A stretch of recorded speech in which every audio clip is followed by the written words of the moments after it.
Halo Sobat Investor, Assalamualaikum, selamat datang di channel Invest Saham.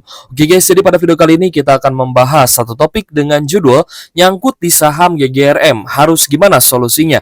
Apakah masih layak hold atau harus cut loss?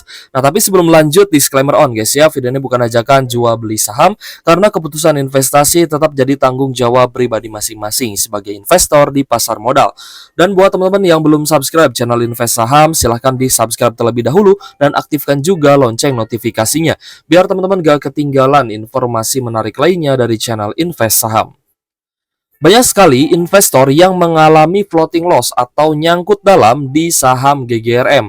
Lalu ada pertanyaan di private community kita, bagaimana menyikapi minus di saham GGRM ini? Yang faktanya di luar dugaan guys ya, ternyata saham GGRM absen bagi dividen di tahun 2024 ini.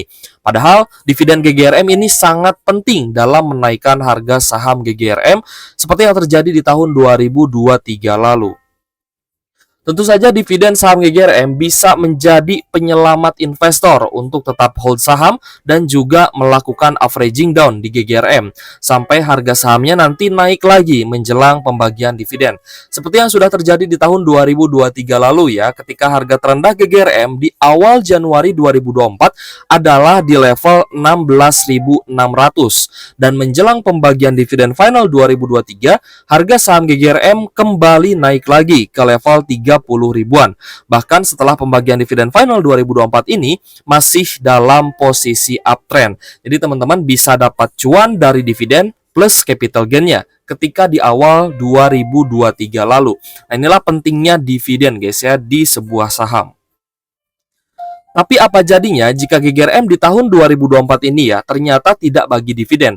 Apakah masih ada peluang untuk GGRM bisa bangkit lagi? Nah, secara historical, GGRM ini sebenarnya adalah saham yang sangat rutin membagikan dividen 1 tahun sekali.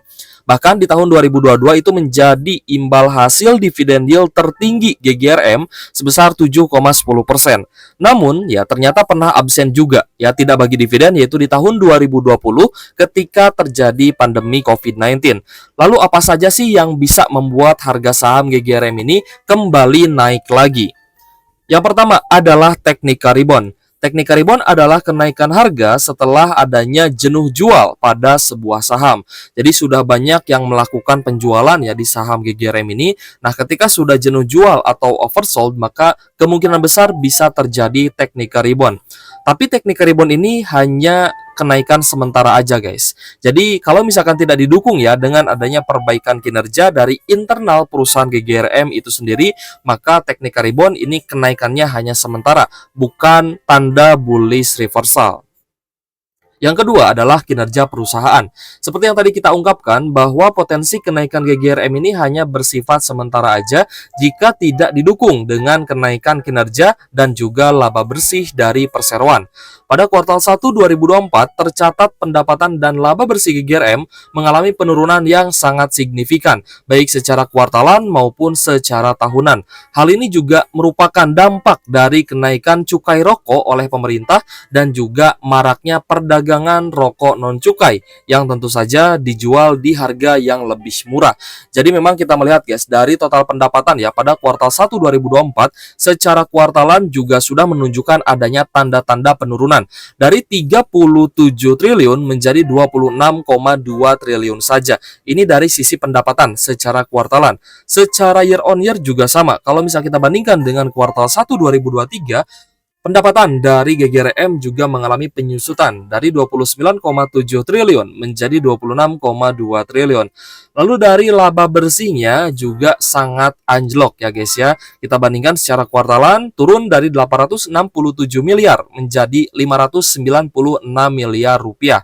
Lalu secara year on year atau tahunan juga turun sangat dalam. Dari 1,9 triliun pada kuartal 1 2023 ini menyusut sangat dalam ya guys ya, hanya tinggal 596 miliaran saja. Jadi memang dari sisi upline dan bottom line untuk kinerja ya perusahaan GGRM, baik itu dari total pendapatan dan laba bersihnya, ini sangat-sangat tertekan. Yang ketiga, berdasarkan seasonality, saham GGRM memiliki probabilitas kenaikan yang cukup bagus ya, hanya di beberapa bulan saja, yaitu di awal tahun menjelang pembagian dividen ya, di bulan Januari Februari probabilitas kenaikannya sebesar 57%. Ini di 7 tahun terakhir. Dan juga di bulan Oktober ya guys ya, sekitar 67%-an.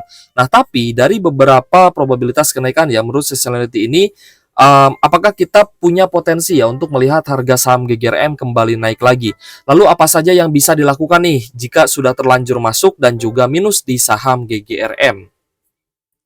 Yang pertama adalah melakukan cut loss, guys. Cut loss bagi investor memang cukup tabu ya. Namun ketika kinerja perusahaannya anjlok dan tidak sesuai dengan ekspektasi kita, bahkan seorang investor pun sebenarnya bisa saja melakukan jual rugi terhadap sahamnya alias cut loss ya, agar kita tidak merugi lebih dalam lagi. Dalam melakukan cut loss, saya mempunyai beberapa pedoman yang cukup penting yang bisa saja saya terapkan gitu ya jika saya salah langkah atau salah membeli sebuah saham.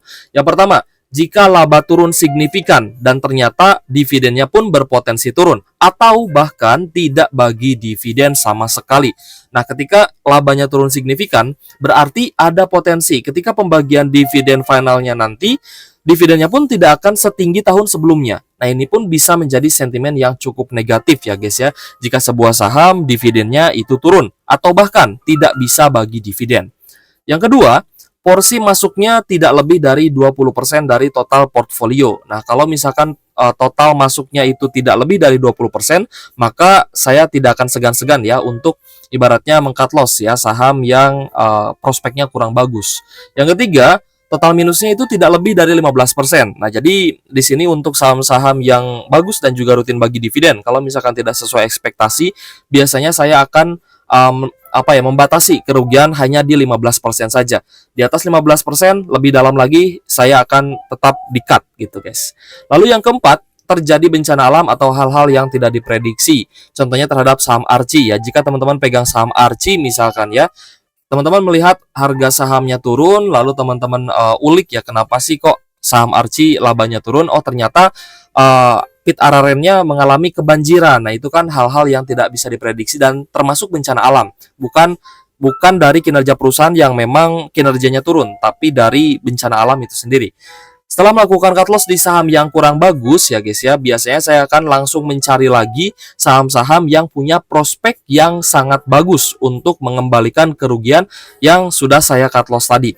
Nah, jadi ketika kita terpaksa ya harus meng-cut loss saham yang prospeknya kurang bagus untuk kedepannya, maka seharusnya kita mengalihkan dana tersebut ya guys ya sebesar 85% tadi itu kita alihkan ke saham yang lebih bagus dan juga memiliki dividen yang lebih tinggi.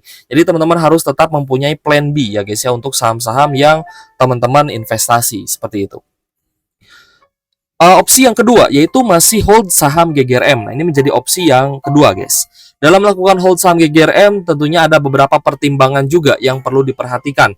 Yang pertama, GGRM memutuskan absen tidak bagi dividen dan juga memasukkan semua keuntungan itu terhadap modal kerjanya.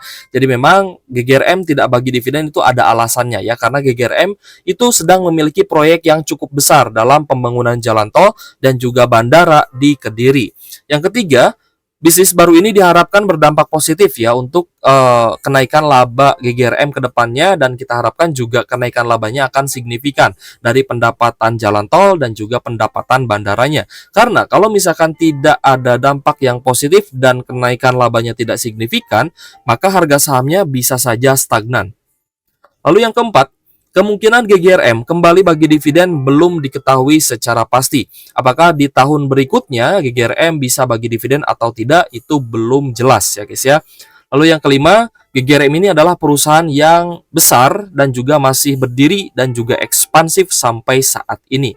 Jadi GGRM tidak tinggal diam. Ketika rokoknya sudah meredup ya guys ya, dan juga adanya persaingan yang kurang sehat dari rokok-rokok yang tidak bercukai, maka GGRM di sini memutuskan untuk mencoba ekspansi ke bisnis jalan tol dan juga membangun bandara di Kediri. Hal ini dimaksudkan ya untuk diversifikasi bisnis, dan juga kita berharap bahwa diversifikasi yang dilakukan ini akan menjadikan laba GGRM bisa naik lagi. Kesimpulan saham GGRM, harga saham GGRM ini cukup tertekan di beberapa pekan sejak pengumuman absen bagi dividen atau tidak bagi dividen. Bahkan jika kita tracking ke belakang, saham GGRM ini sudah turun ya 77,5% selama 5 tahun terakhir. Penurunan saham GGRM dikarenakan pendapatan dan laba yang terus tergerus akibat bea cukai dan juga bea cukainya memang semakin tinggi ya. Dan juga munculnya merek rokok tanpa cukai yang beredar seperti yang tadi kita sebutkan, di mana rokok tanpa cukai ini dia dijualnya secara sembunyi-sembunyi sebenarnya gitu guys ya. Jadi yang di display itu di toko-toko atau di warung-warung itu adalah rokok-rokok bercukai, tapi di lacinya itu ada rokok yang tidak bercukai juga. Jadi biasanya ya ada yang bertanya gitu, "Bang, beli rokok murah," gitu. Nah, seperti itu biasanya dikasih rokok yang tidak bercukai. Nah, ini adalah persaingan yang saya rasa tidak sehat. Ya, namun kita melihat ya ternyata di tahun 2023 seperti yang tadi saya sampaikan di awal pembahasan, ternyata GGRM ini juga sempat naik dan ada technical rebound ya guys ya, dan kenaikannya juga cukup menarik dari 16 ribuan ke 30 ribuan. Tapi apakah kenaikan ini akan terjadi lagi ketika GGRM tidak bagi dividen? Saya rasa GGRM harga sahamnya akan cukup tertekan nih sampai tahun 2025 nanti. Selanjutnya teman-teman mau dibahas investasi di saham apa lagi ya guys ya. Untuk strateginya boleh tulis pendapatnya di kolom komentar. Nah, kembali lagi disclaimer on ya, video ini bukan ajakan jual beli saham dan keputusan investasi tetap jadi tanggung jawab pribadi masing-masing sebagai investor di pasar modal. Terima kasih sudah menonton dan semoga bermanfaat untuk teman-teman. Thank you for watching, see you on the next video. Wassalamualaikum warahmatullahi wabarakatuh.